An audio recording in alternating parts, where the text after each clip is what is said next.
Hola, muy buenas, bienvenidos al Congreso de Astrología a propósito y vamos a explorar diferentes sabidurías ancestrales, mitología, con esta idea de conectar con nuestra vocación. Y hoy tenemos a Sergio Treyero, Trayero, Trayero, Trayero. que es licenciado en filosofía y experto en alquimia, en ciencias y enseñanzas orientales. Y vamos a hablar un poco sobre esto, ¿no? La astrología y la alquimia y cómo nos ayuda a explorar lo que hemos venido a ser y a hacer. Así que bienvenido. Pues gracias, Mar, por la invitación y bueno, pues encantado de participar aquí en esta charla. Ujú.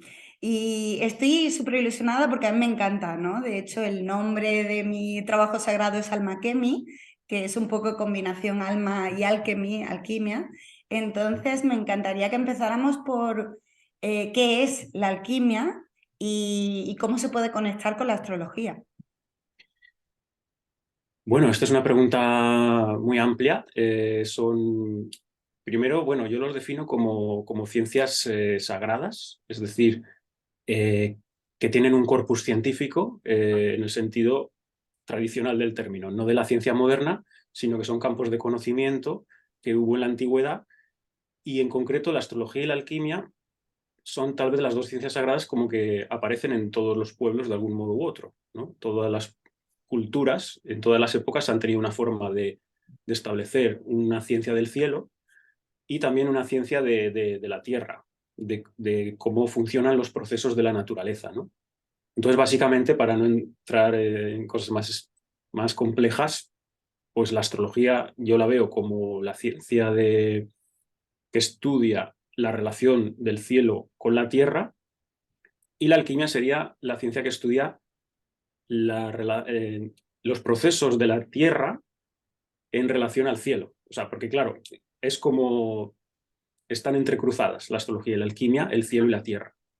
Mm. Una recibe los influjos, otra los emite, pero bueno, yo lo veo como un mismo corpus, ambas. ¿Y cómo nos ayuda a conectar? Porque en alquimia, de hecho, hay mucho del gran trabajo, ¿no? Y el opus, que es lo que hemos venido a crear y cómo el alma, pues se transforma del plomo al oro, que eso casi seguro que las personas que nos están escuchando lo habrán oído en alguna ocasión, ¿no? Entonces, ¿cómo nos ayuda a conectar con eso que hemos venido a hacer? En la alquimia se llama el opus magnum a la obra mayor, que es otra definición de lo que es la alquimia, ¿no? Que es el trabajo, el opus magnum mayor de la naturaleza, de la creación. Y los alquimistas decían que, bueno, ellos observaban la naturaleza, observar cómo funcionan los procesos de la naturaleza y ellos dentro de sí mismos completaban la obra de la naturaleza. Digamos como que la naturaleza es perfecta, pero tiene una vocación hacia la luz, ¿no? Una llamada hacia la luz en el sentido de que el ser humano tiene que acabar de realizar esa iluminación, por decirlo así. Es decir, el Opus Magnum no es más que la forma de explicar el proceso iniciático de iluminación interior dentro de la tradición hermética de la alquimia, ¿vale? Pero que también lo hacían externamente con operaciones de laboratorio, con materiales, con elementos, pero como un soporte para el trabajo interior de iluminación. O sea, la conquista del oro externo, que es este Opus Magnum, es conquistar el oro y transmutar el plomo en oro, en todo esto, ¿no? Era externo, pero principalmente interno. Es un trabajo de iluminación interna de la parte más densa que sería ese plomo. Y las diferentes fases, ¿no? Están relacionadas también con planetas, la calcinación, etcétera. Entonces, si, si nos puedes hablar un poco de cómo los planetas también tienen esa relación con la alquimia. Bueno, la alquimia es un mundo complejo, por eso no entra tanta gente y quien entra es complicado el lenguaje. Ujú. Y evidentemente ellos en sus operaciones pues hablaban de multitud de fases por las que pasaba la materia prima con la que trabajaban, que bueno, se le llama de muchos nombres, puede ser el Mercurius. O sea, ellos llamaban Mercurius, es un concepto muy amplio dentro de la alquimia. Sería la sustancia general que va transmutándose, es un Mercurius.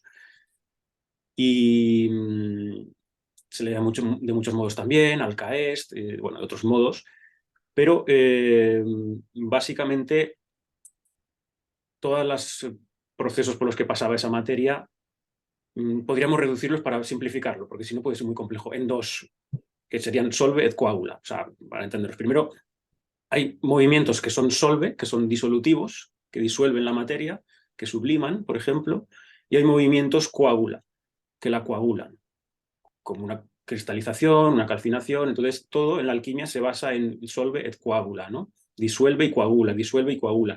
Y es lo que observamos en los procesos de la naturaleza. Siempre a una fase de disolución llega una fase de coagulación.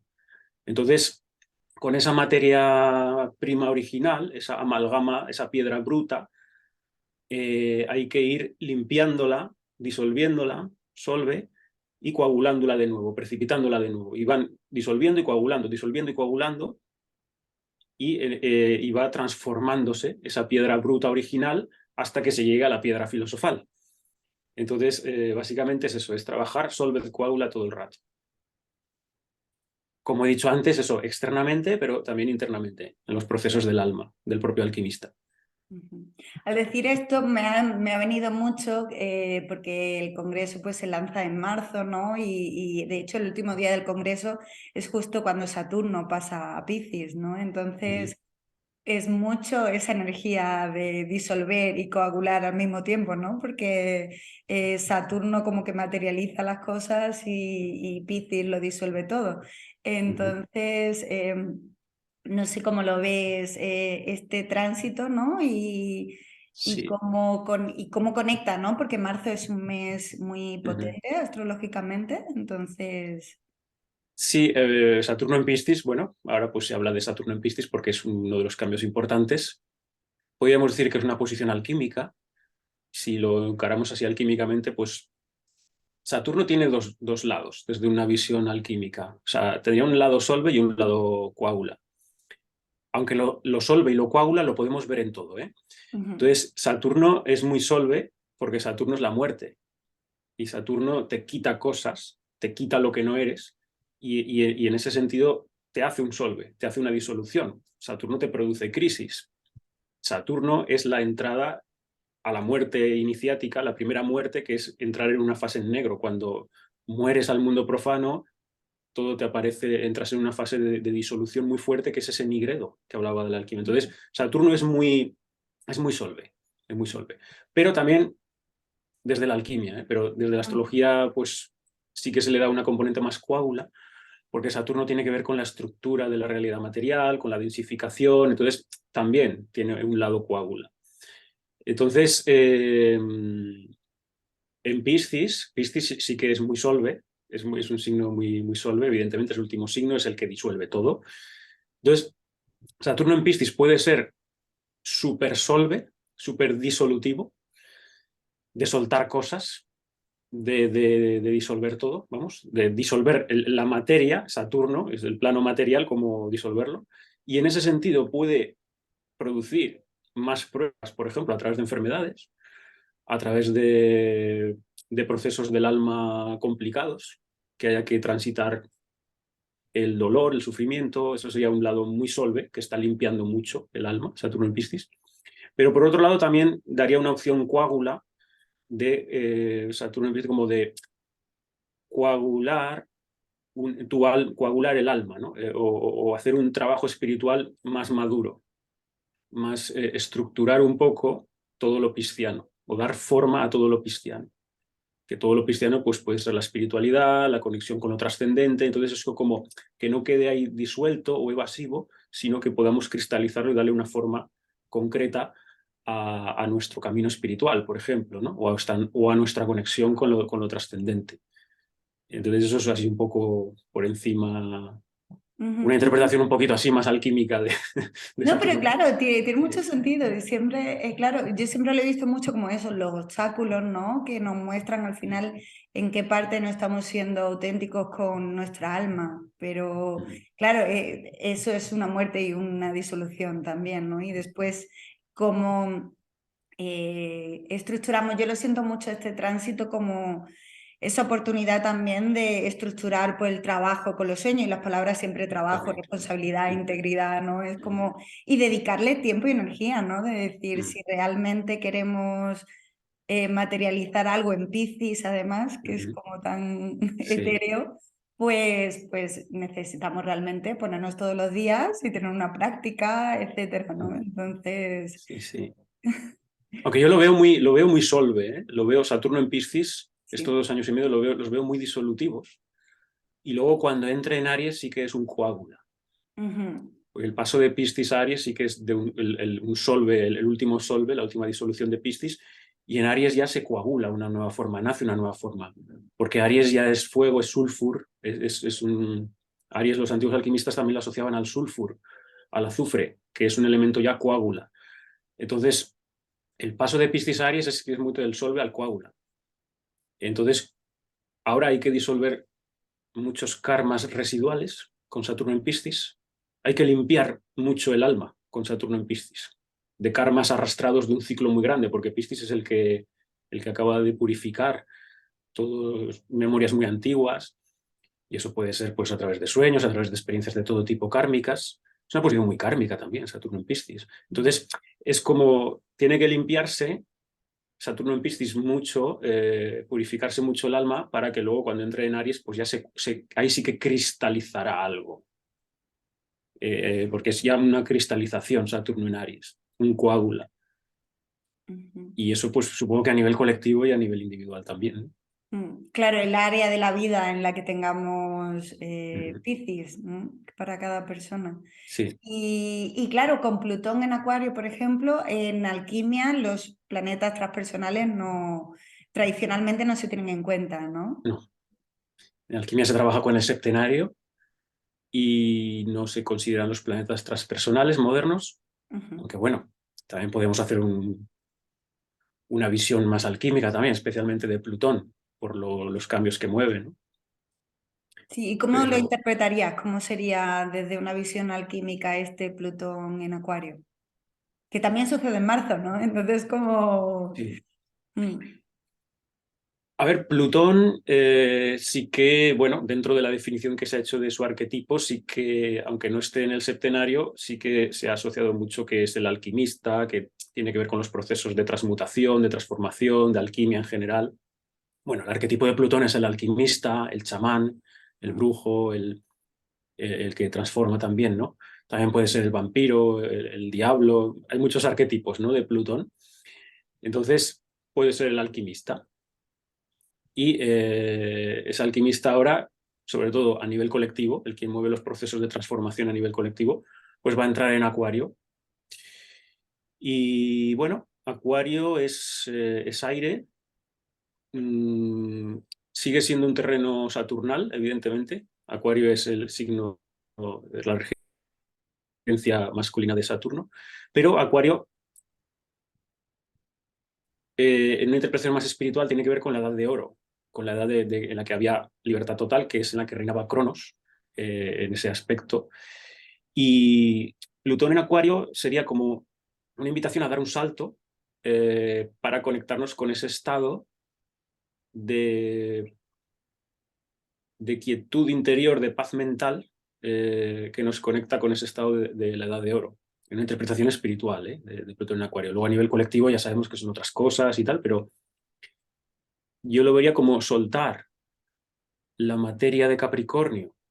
Ya se ha hecho un trabajo, se ha alquimizado mucho Capricornio estos últimos 15 años.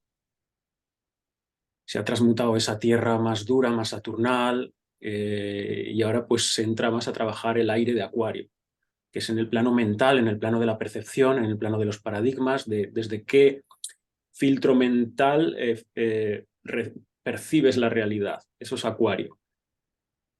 Entonces, de tu perspectiva intelectual, tu perspectiva tu modelo cosmológico, tu paradigma perceptual de la realidad, eso es Acuario. Entonces, Plutón en Acuario va a alquimizar todo eso. Entonces, es una oportunidad para transmutar eso y llegar a la visión espiritual de Acuario, que es la visión de la realidad no dual. La visión de que todo, que no hay dualidades, sino que todo es, pues, todo está unificado, por decirlo así. mm. Es muy interesante, ¿no? Porque por lo menos desde la perspectiva como yo lo escucho a veces, ¿no? Lo recibo mucho que se ve como este Acuario, como el signo de todo es luz y amor, un poco, ¿no? Y, y claro, hay la no dualidad, pero como al final el regente también, porque lo has mencionado, pero me encantaría que hablaras un poco más de cómo Saturno rige tradicionalmente también Acuario, ¿no? Es Capricornio y Acuario. Y entonces, ya al aparecer Urano, pues ahí está parte más revolucionaria de Acuario. Pero, ¿cuál es la diferencia para ti entre esa... No sé si usa los dos regentes o usa solamente los tradicionales. Los tradicionales son los prioritarios y luego los modernos yo los miro más en astromundial a nivel colectivo, pero la regencia tradicional se mantiene para mí. El Ujú. septenario es lo que define, por sus dobles regencias se despliega los 12 signos, entonces no podemos descuidarlo, ¿no? Ujú, ujú, ujú, Sí, Saturno, como he dicho, es el regente de Acuario. Entonces, a ver, Acuario es un signo frío, ujú. en el sentido, bueno, a ver, es aire, el aire es húmedo también, pero bueno, en un sentido mental, la frialdad de la mente, de la distancia, de ver las cosas en perspectiva, desde esa, quiero decir, frío en el sentido no emocional, ¿vale? Acuario es no emocional, es más mental, entonces eso es algo saturnal y es un signo fijo. Entonces, esa fijeza que es de un signo fijo también es algo saturnal, pero sobre todo el tema de que he dicho de que Saturno en el aspecto de Cronos era el regente de la edad de oro. Entonces, bueno, hay un aspecto ahí de la edad de oro se describe como una edad de absoluta libertad, que por cierto es lo que se recrea ahora en el carnaval, en el La mes de Saturnal. Acuario. Es una Mm. recreación de que se eliminaban las clases sociales, los roles sociales y se vivía una especie de libertad o libertinaje o tal, y era una recreación en el mes de, bueno, viene de las Saturnales de Roma, pero ahora es en el mes de Acuario que se celebra el carnaval. Y eso es eso, una recreación así un poco de ese estado de libertad total de Acuario, que era lo que había en la Edad de Oro. Y era, Saturno era el mantenedor. Saturno, en un sentido espiritual, sería lo que los hindúes llaman el Dharma. El Dharma es la ley universal que mantiene todo en equilibrio. Y en la Edad de Oro, pues todo se regía bajo ese Dharma, bajo ese Saturno. Entonces, ese sería el Saturno regente, o al menos yo lo veo así, regente de Acuario, en el sentido más, una interpretación así más espiritual, ¿eh? Ujú, ujú, ujú. Y porque yo creo que se olvida a veces, al menos en mi perspectiva, ¿no? De decir y después también la idea de la era de Acuario como realmente tiene que ver más con la precesión de los equinoccios, ¿no? Que Sí. no es realmente el signo de Acuario, sino el hecho de que la constelación esté pasando al signo de Exacto, es que Aries. eso es una teoría moderna ya. Eso es una Ujú, teoría moderna. ujú. Y cómo nos ayuda todo esto a descubrir un poco lo que nuestra alma ha venido a ofrecer, ¿no? Porque yo siento también ahora con Júpiter en Aries, pasando después a Tauro, y es un poco la idea también de crear este congreso más vocacional, ¿no? Es decir, hay como esta llamada a ser un poco autónomo del sistema, o seguir trabajando por el sistema, pero tener cierta autonomía, ¿no? Con Júpiter en Aries, después pasando a Tauro, el nodo norte en Tauro, pasando a Aries, ¿no? Entonces, es como que hay mucha transformación a nivel colectivo con Saturno y Plutón, y después al mismo tiempo...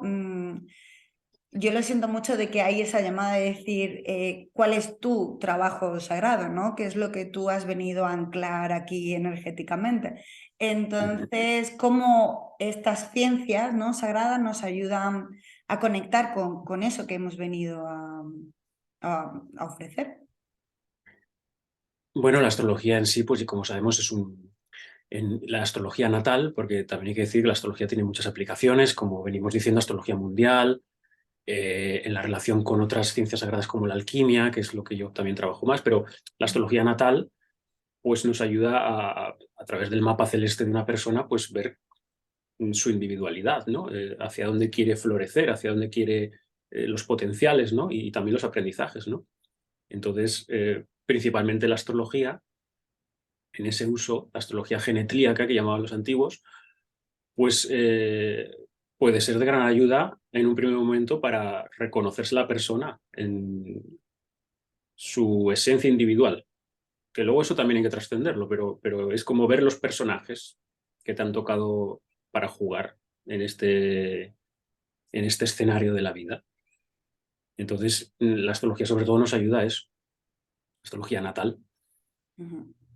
Y dentro de la carta natal, ¿en qué, o sea, el medio cielo, me imagino, ¿no? Totalmente para lo que es el trabajo, pero ¿hay algo Puntos de más que vocación. tú, ujú, que tengas en cuenta a la hora de, de compartir con una persona, ¿no? Que es lo que han venido a hacer como En general sería propósito. toda la carta, o sea, porque toda la carta es un todo Ujú, y es toda el alma de la persona unificada, es un todo y todo quiere manifestarse. De hecho, la idea es que no queden partes en sombra ni proyectadas en una carta natal. Entonces, el propósito de individual de la persona en cuanto a desarrollar sus personajes es todo. Pero luego hay unos puntos pues, que se les da más fuerza, tal vez. Si es a nivel vocacional, pues comúnmente se considera la parte alta de la carta, en torno al medio cielo. También la casa 9, la casa 9 y la casa 10. Son las dos casas tradicionalmente asociadas a la vocación, todo lo que está en el entorno del medio cielo. Entonces, de ahí se define mucho. Pero luego el sol también es muy importante a nivel de vocación, porque el sol sería más una vocación interna, e incluso en el sentido alquímico, que es la vocación en el sentido de lo que te realiza a ti, a tu ser. Eso sería el sol. Y también el ascendente también se puede considerar como punto de vocación. O sea, puntos así de vocación más fuertes yo los veo, pues el ascendente, el medio cielo y el sol, como los del propósito individual de la persona. ujú. Y se podría incluir, si acaso, el nodo norte El también. nodo norte, te iba a preguntar si también tenías en cuenta el Se nodo puede norte. considerar también, sí, Ah, para trabajar la luna, aunque eso está en la esfera lunar todo. El eje de los nodos son ejes nodales, pero el nodo norte es el que nos conecta con la eclíptica solar. Entonces, el nodo norte, pues bueno, todo el eje de los nodos es una transición de lo lunar a lo solar que puede ayudar para ir a lo solar. Pero la finalidad es sol ascendente y medio cielo. Esos son así lo que se consideran como puntos más de vocación. Y debe haber o sea, el sol no solo es el medio cielo, porque a veces se habla siempre del medio cielo, pero el sol es muy importante. En la casa donde está el sol, la persona, porque es donde puede brillar más, donde puede expresarse más creativamente, donde tiene que ser uno mismo. Entonces, no puedes desconectarte de tu sol. O sea, es todo un conjunto, ¿no? mm.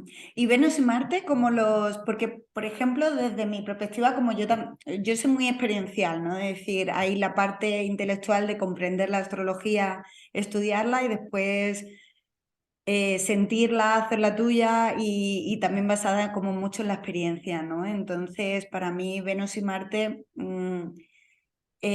como que ayudan mucho en esa hora de qué es lo que hemos venido a ofrecer, ¿no? Marte tomar acción y Venus pues abrirnos a recibir. Entonces no sé cómo lo Venus y Marte interpretas. están al servicio del sol.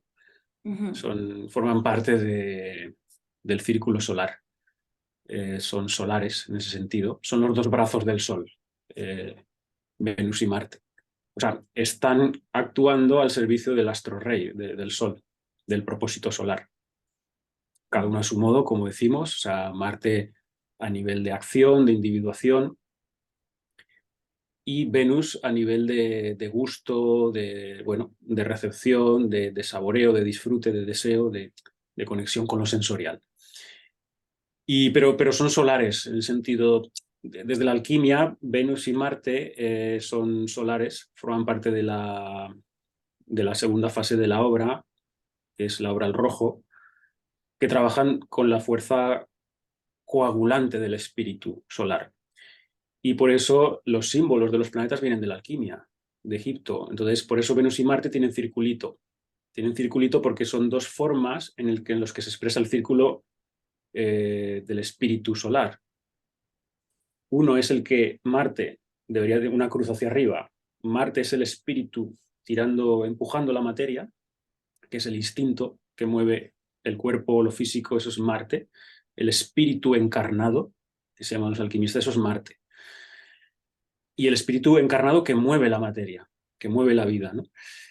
Y Venus es al revés, es el espíritu reposando sobre la materia, sobre la cruz de la materia, es el espíritu dando, o sea, la materia abajo recibe del espíritu el color, la forma, lo sensorial, colorea. O sea, en Venus es la coloración del espíritu en el mundo sensorial y material. Y Marte es la movilización de ese mundo material desde el espíritu. Entonces son fuerzas que forman parte, Marte y Venus, del proceso de materializar el espíritu, de coagular el espíritu solar, que es la fase del rojo. Y Júpiter y Saturno son lunares, porque tienen la media luna. Es la relación de la media luna del alma con la materia, Saturno y Júpiter. Por eso están en la fase lunar, que es la de espiritualizar la materia. Entonces, desde la alquimia se ven así. O sea, Saturno y Júpiter trabajan para la luna y Marte y Venus trabajan para el Sol, en las fases de astrología alquímica, tal y como yo lo explico. Que bueno, que esto no es inventado mío, esto es Sí, de la sí. alquimia, claro. Porque es que los símbolos de los planetas vienen de la alquimia. Entonces, solo viendo el símbolo vemos qué relación hay entre, pues están los tres elementos, ¿no? La cruz de la materia, la media luna del alma y el círculo del espíritu. Entonces los antiguos no hacían las cosas porque sí, y en un símbolo pues ya pusieron en cada arquetipo, en cada fase iniciática, ya pusieron, pues mira, esto se relaciona, es como se relaciona la luna con la materia, o el sol, tal, ahora arriba, ahora abajo, y de ahí ya puedes extraer todo el significado de un planeta. Y me parece fascinante. O sea, y es algo que además yo explico tan bien, pero me está encantando cómo lo estás explicando y lo estás expresando, me encanta.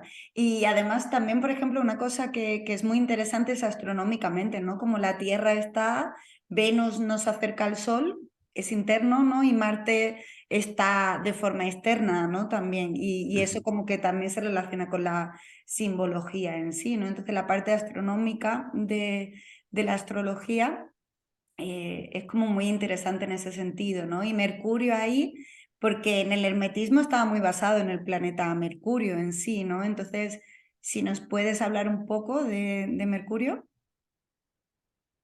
Mercurio, como he dicho al principio, en la tradición hermética alquímica es muy importante, se habla mucho, pero yo siempre resalto que no solo es el Mercurio astrológico, porque los astrólogos, pues, cuando oímos Mercurio, pensamos en el Mercurio astrológico, pero el Mercurio de la alquimia es un concepto mucho más amplio. De hecho, es como, a veces la palabra Mercurio la usan para todo, es como el comodín de todo, ¿no? O sea, se refieren a Mercurio, el Mercurio de los sabios, el Mercurio filosófico, se dice que pues, eso es el comienzo de la obra, es el fin de la obra, o sea, mm, lo ponen en relación con un aspecto solve, el aspecto solve que mencioné antes de la naturaleza, de esos procesos, sería Mercurio. Mercurio es una fuerza disolvente, es una fuerza, la fuerza disolvente de la realidad, de la naturaleza, ¿no? ¿Qué pasa? Que eso es muy amplio, o sea, pueden ser tanto las aguas primordiales de las que hablan muchas tradiciones en sus cosmogonías, que en el origen había unas aguas primordiales, por ejemplo, en Egipto era el mar de Nun, en Mesopotamia era Tiamat, o sea, antes de que se creara el cosmos es un acto coagulante, el primer acto coágula es la creación divina. Pero claro, eso se hace en una materia prima original, que son esas aguas universales. Entonces, esas aguas universales serían ese primer Mercurius, ese disolvente universal, que le llamaban también. Y ahí hay una fuerza, un sulfur que emerge, un coágula, que es el que crea la creación, ¿no? Que es un punto de luz. La Cábala, por ejemplo, lo describe como un punto de luz, una contracción y hay un punto de luz en ese infinito, y de ahí surgen todos los cosmos y todos los universos. Pero es desde un solve original, desde una materia prima original, se produce una coagulación, ¿no? Entonces, el Mercurius, una de las acepciones primeras es esa materia prima original, que es el solve en estado puro.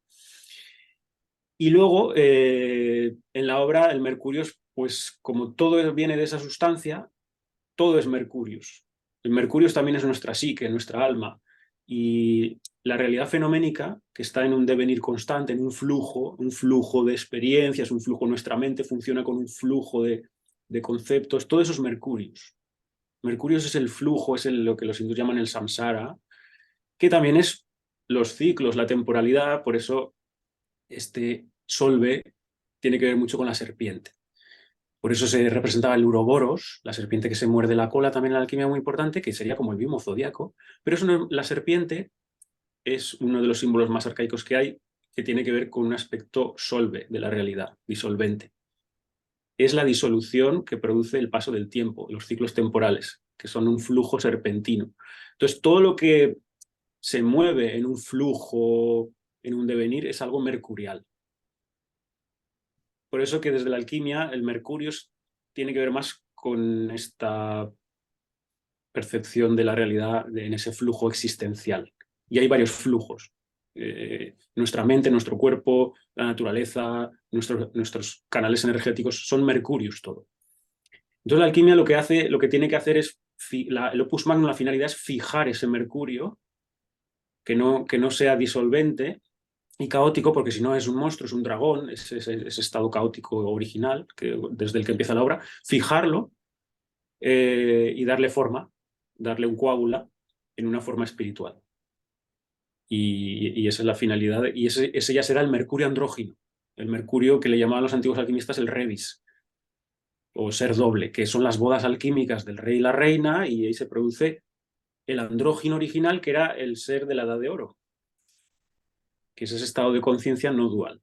Que es Pero un siempre poco se está como, trabajando con el mercurio. perdón, sí que es un poco como en el tarot, ¿no? El arcano 21, que es el mundo en el que ya sale es un ser andrógino que ha culminado un proceso, ¿no? Y que Claro, después vuelve a empezar otra vez. sí, sí, sí, sí.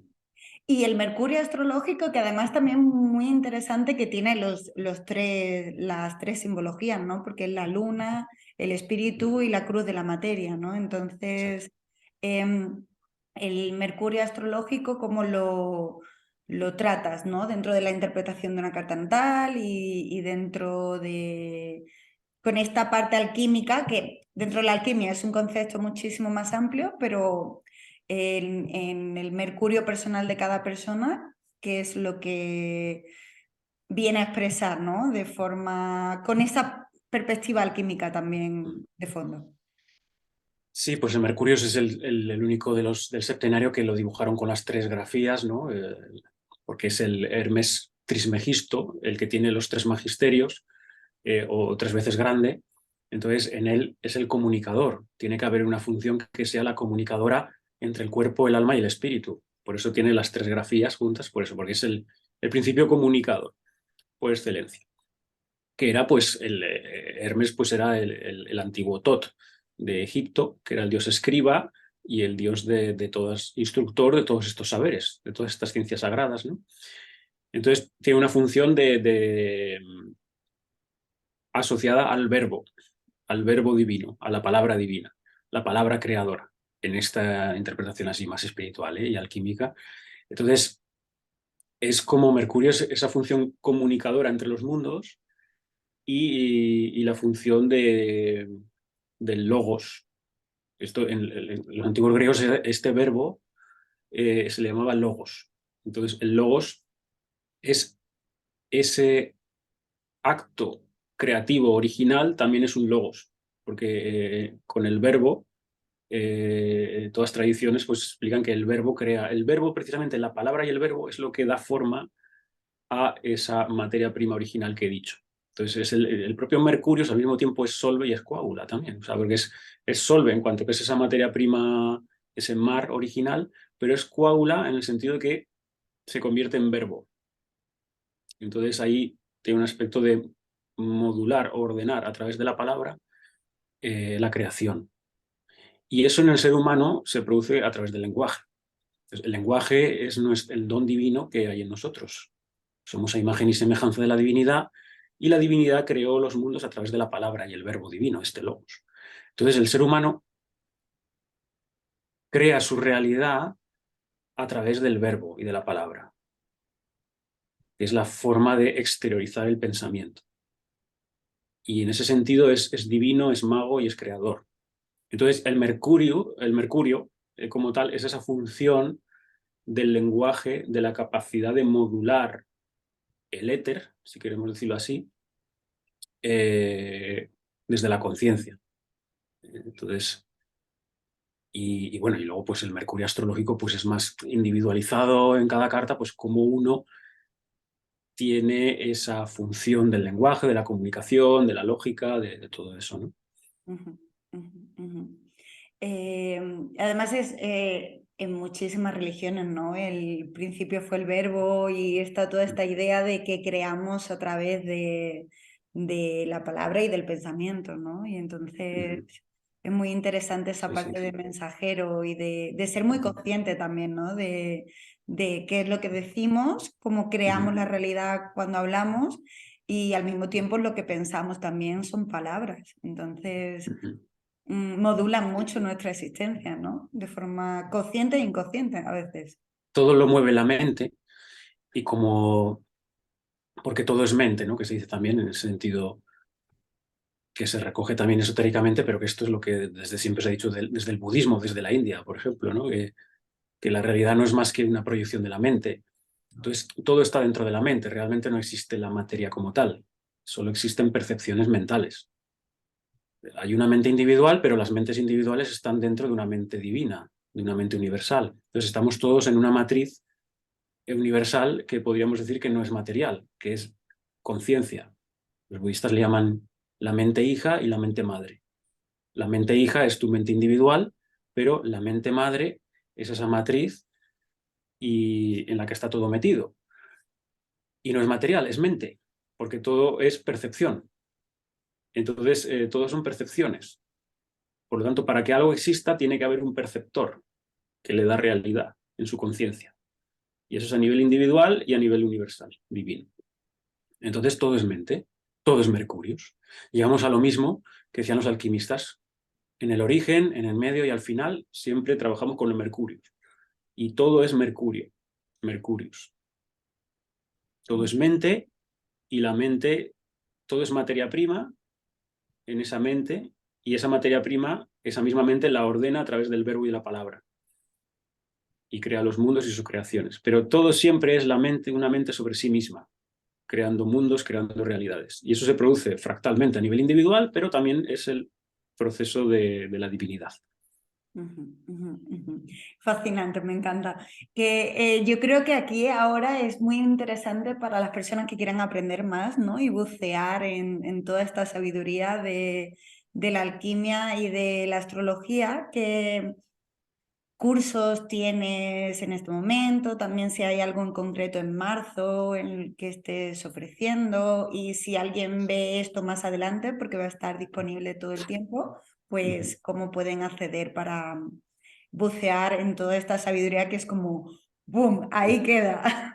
Claro, sí, Estos sí, son sí. años, ¿no? Son años, la astrología en sí son años y yo siempre Sí, lo sí, digo. todo esto, Y la sí, sí. alquimia, pues es toda la vida, ¿no? Bueno, Entonces, sí.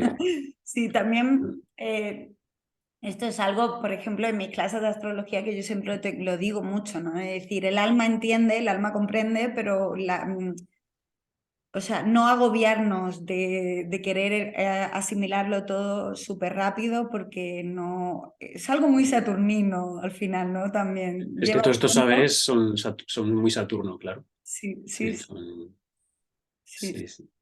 No, Entonces, yo en mi web astrologiasacra.com, ahí pues lo anuncio todo, lo puede ver la gente, también en las redes sociales, estoy como Astrología Sacra. ujú, Y sí, ahora en marzo empezamos un nuevo curso, bueno, que es la continuación del que ya empezó en septiembre de Ciencias Sagradas, y ahora en marzo pues es de Tradiciones Sagradas, o sea, es de marzo a junio, 2 sábados al mes, pues seminarios de cada tradición sagrada. Primero una introducción a nivel más del origen de dónde vienen las tradiciones, el sustrato que hay más chamánico, más original, y luego pues entraremos ya en las grandes tradiciones de la humanidad espirituales, ¿no? Ya mencioné aquí el budismo, el hinduismo, el tantrismo, el cristianismo más esotérico, el judaísmo más esotérico, que es la cábala, el Islam también más espiritual, que es el sufismo. Entonces, es un curso en el que exploramos pues, las diferentes tradiciones espirituales y esotéricas de la humanidad, las más importantes, y que es una continuación de lo que ya empezamos en septiembre. De eso, o sea, es un mismo curso en 2 partes. ujú. Y, y si, está... y tienen acceso también a lo de septiembre, ¿no? Si lo Sí, quieren. sí, se puede, las grabaciones se pueden adquirir también de las lecciones de septiembre y se puede empezar ahora también, o a quien le interese más el tema de las tradiciones sagradas, pues es lo que ahora, a partir del 11 de marzo, pues empezamos. Ese es el curso ahora que hay ahora. Y luego los cursos que doy yo, el de astrología alquímica, este ahora ya está empezado, porque este es un curso anual y la siguiente, pues bueno, empieza a finales de septiembre o principios de octubre, hasta Ujú. junio. Del 2023. Sí, de este año, pues entonces empezará Ujú, la ujú. siguiente edición. Y sesiones también, ¿no? Si alguien quiere una lectura desde la perspectiva alquímica, pues también puede ir a tu página, ¿no? También, o sea, también hago lecturas, o sea, normales de, pues, de carta natal, de revolución solar, de lo típico, pero si en algunos casos alguien quiere trabajar algún aspecto como más en el sentido terapéutico o alquímico, pues también se puede trabajar a través de remedios espagíricos u homeopáticos combinados con la carta natal. Eso también puede ser. Ujú, ujú. Pues muchísimas gracias, de verdad, me apasiona todo esto, entonces yo he aprendido muchísimo y espero que también las personas que nos estén escuchando también, ¿no? De decir, además siento que hemos llegado a un momento muy de conectar y entonces me encanta cómo ofreces eso de diferentes tradiciones, ¿no?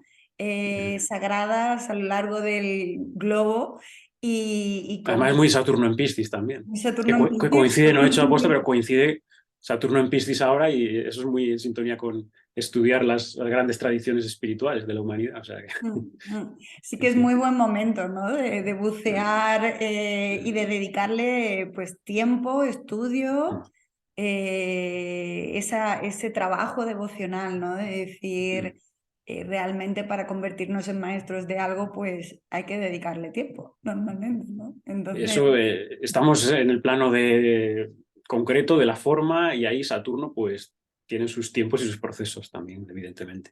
exacto. Bueno, pues muchísimas gracias. ¿Algo más que te gustaría decir para terminar?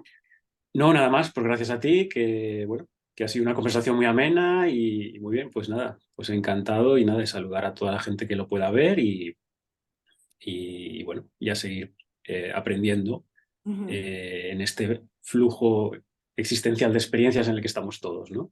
Ujú, exacto, exacto. Bueno, pues un abrazo a todos Vale. y nos vemos. Abajo tendréis los enlaces para toda la información de Sergio y también para entrar en el resto de las ponencias, el resto de la información de los demás. Lo tendréis debajo del vídeo y un saludo a todos.